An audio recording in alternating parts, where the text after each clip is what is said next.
Hey YouTube, this is Steve from Average Joe's Fantasy Football, and we've got your Week 6 NFL quarterback start and sit video. We want to help you guys get your lineup ready for this week. And yes, we are in Week 6 of the NFL already.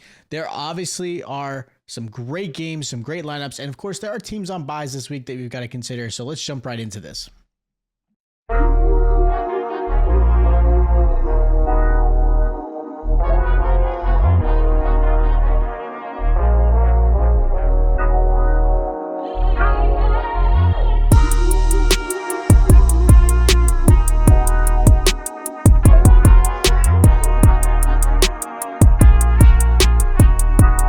Again, like I mentioned, we are talking quarterbacks for Week 6 of the NFL. There are 4 teams on a bye, like I mentioned. You've got the Dolphins, the Rams, the Vikings, and the Chiefs. So you've got some obviously decent quarterbacks that you won't be able to play this week. So hope you guys hit up the waivers. Maybe you guys made some trades.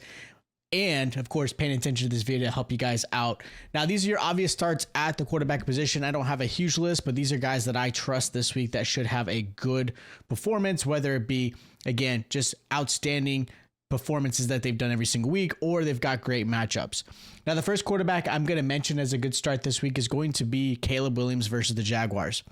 Caleb Williams is coming off his best game in fantasy so far this season, finishing with over 300 passing yards and 2 passing touchdowns. He's putting up 23 points in that game and now faces a bad Jaguars pass defense. The Jags are currently allowing the most fantasy points to quarterbacks with 23 points per game. They're also allowing the second most passing yards with 298 passing yards. So it's a really good matchup for Caleb Williams.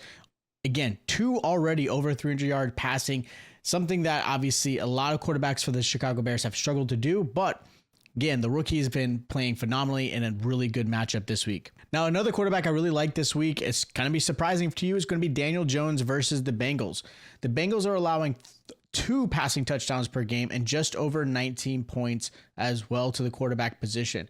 Daniel Jones, shockingly, has been playing pretty well. A lot can be contributed to, obviously, the stud Malik Neighbors, who has obviously been playing phenomenally. Now, there's a good chance he misses this game, which does obviously affect him. But even with Neighbors missing that against the Seattle Seahawks, DJ put up his best fantasy performance this year with 22 fantasy points. He had over 250 passing yards, 2 passing touchdowns, and over 35 yards on the ground. So he, again, even though he didn't have his stud Neighbors in there, he still had a really good game.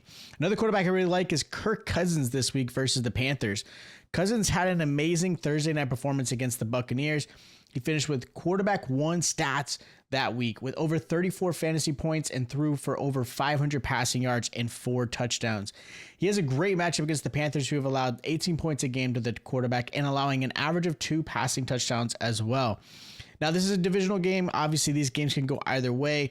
I do think this is a really good matchup for Atlanta. Great matchup for Kirk Cousins against a really bad Panthers defense. So I really think this is a good one. Another quarterback I really like is going to be Dak Prescott as well, going against the Lions this week. The Lions are allowing 276 passing yards a game and allowing 17 points a game to the quarterback. Look, teams typically have to try and keep up with this Lions offense, forcing them to pass pretty heavily. And this is actually what falls into Dak's and the Dallas Cowboys offense. They are known to pass the ball because their rushing offense has not been really great. Dak is currently quarterback 9 for the season. He's averaging 17 points a game as well. The turnovers have been an issue for him, which clearly affects his fantasy performance. But the confidence of obviously what happened with Jalen Tolbert last week, obviously he still has CeeDee Lamb. I think this connection is only going to get better throughout the season. I like both of them. I really like Dak this week. Now, the first quarterback I'm going to mention is a sit. It's going to be Trevor Lawrence versus the Bears. Lawrence had his best fantasy game with over 21 points against the Colts last week. Chicago is actually the toughest team against quarterbacks. They're only allowing 7 points per game and haven't allowed a passing touchdown since week 2. Lawrence actually hasn't been playing well this season.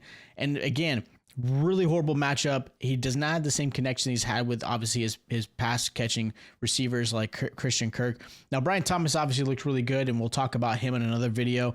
And maybe we'll possibly see Evan Ingram back. But again, Trevor Lawrence, I'm kind of hesitant because the Bears defense is legit. Now, another quarterback I really like this week is going to be Justin Herbert. I don't like this week. It's going to be Justin Herbert versus the Broncos. Herbert is most likely on waivers, so I'm not too shocked if he is there. But if you are considering starting him, I wouldn't. Broncos are a tough pass defense, only allowing 11.8 points and only 180 passing yards per game. Herbert also hasn't thrown over 179 yards at all this season so far.